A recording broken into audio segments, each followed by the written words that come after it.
Mwenyekiti, habari ya uzima? Salama, za kwako? Mimi ni mzima wa afya na bila shaka wewe ni mzima pia. Nashukuru mzima. Hongera na pole na majukumu. Asante sana. Sawa, moja kwa moja, nyinyi Kariakoo mna lipi la kuzungumza, ama mtaani kwenu ni kipi ambacho kimetekelezwa na serikali kuu ndani ya mtaa huu wa Kariakoo? Kwa majina naitwa Kondo Mtetwa, mwenyekiti wa serikali ya mtaa wa Kariakoo Kaskazini ambao upo ndani ya kata ya Kariakoo. Sisi kama mtaa, moja wa miradi mikubwa ambayo imefanyika ndani ya kata yetu ni huu mradi wa soko kuu la Kariakoo. Kwa wakazi lakini pia na wafanyabiashara wamepata fursa kubwa baada ya mradi huu kutekelezwa na Mheshimiwa Rais. Ndani ya mradi huu, mwanzo soko mwaka 2021 soko hili lilipata majanga ya kuungua kwa moto, lakini Mheshimiwa Rais alifika na aliahidi kwamba atalikarabati lakini na kujenga upya soko hili.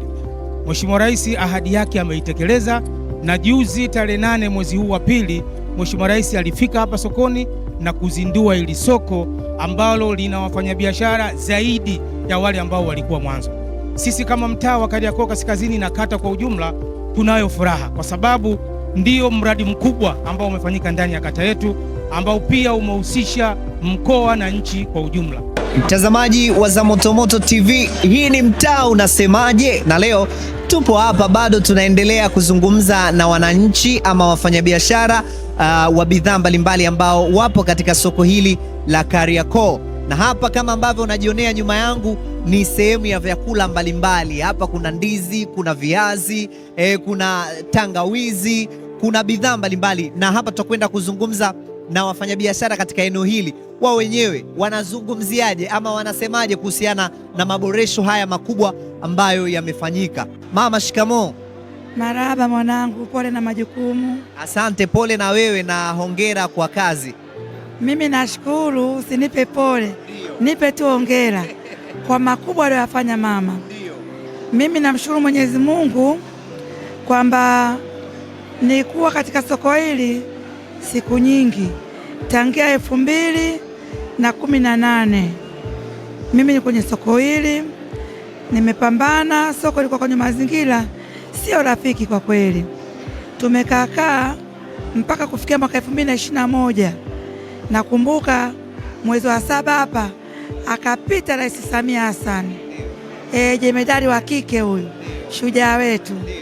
Alipopita 2021 akapanda kule juu soko kubwa, akaangalia mazingira, vyeleani, watu jisovokaa, zile pembejeo zilivyowekwa. Kwa kweli hakufurahi.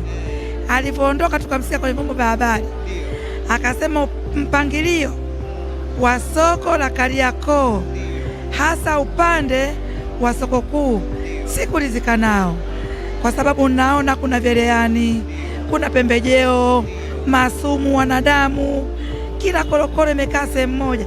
Kwa kweli siriziki.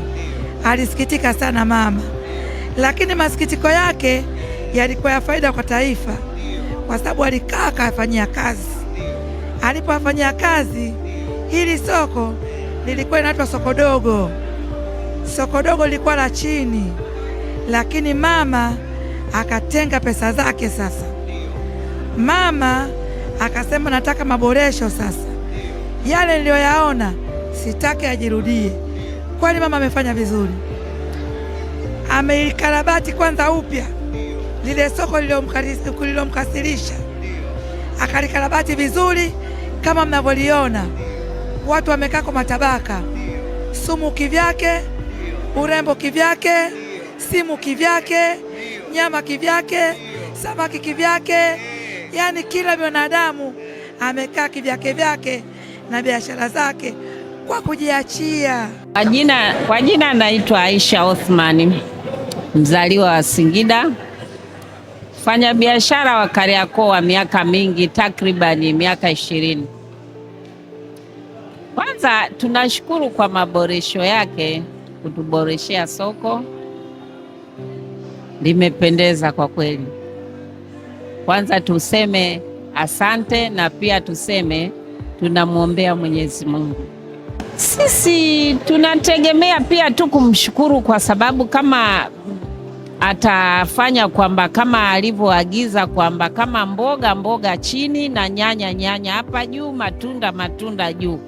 Nafikiri kama itakuwa hivyo tutauza kiurahisi zaidi, kwa sababu utake usitake, mtu akishuka chini lazima atakosa nyanya, atapanda juu. Akija juu atapata matunda kama vile nyanya, viazi, karoti, umeona? Na akikosa matunda pia atapanda juu akatafute matunda, maembe, ndizi. Kwa hiyo itakuwa njia rahisi zaidi ya mfanyabiashara kuingia, kukupata ulipo na kukununuza.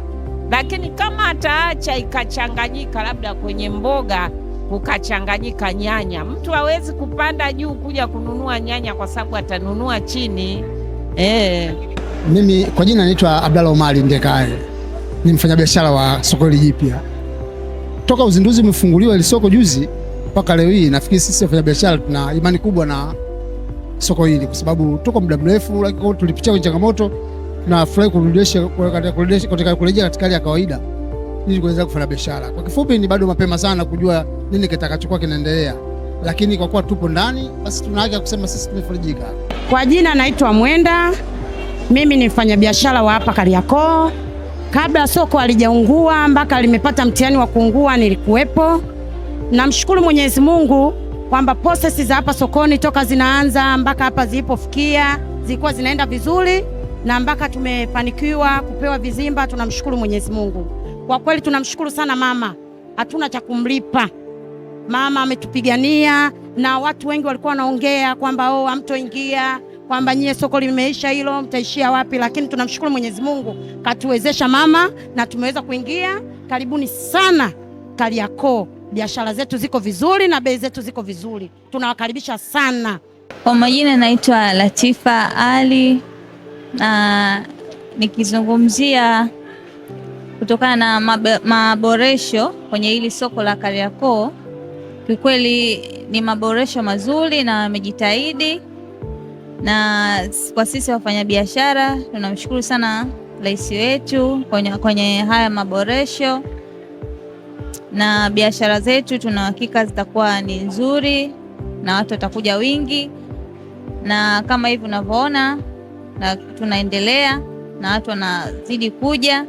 Kiukweli kila mmoja amefurahia katika haya maboresho hivyo. Mtaa unasemaje ya Zamotomoto TV? Bado tupo katika mtaa wa Kariakoo. Sasa tumeweza kupata nafasi nzuri ya kuzungumza na wafanyabiashara mbalimbali. Vipi kuhusu wateja ama wanunuzi ambao wanafika katika soko hili kununua bidhaa mbalimbali, wao wanasemaje? Mimi namshukuru Mungu kwa sababu hili soko ni muda mrefu sana ambalo lilipata ajali ya moto. Naamini kabisa watu waliokuwa huku walipata shida sana, because walikuwa hawana namna ya mahali ambapo wangeweza kufanya biashara zao, kwa sababu wengi waliunguliwa vitu vya mamilioni. Ndio wengi wameenda kule Kisutu kule, lakini kwa sababu rais wetu Samia Suluhu Hassan vile ameweza kuzindua soko hili, najua ya kwamba yani kwanza limekuwa la kimataifa.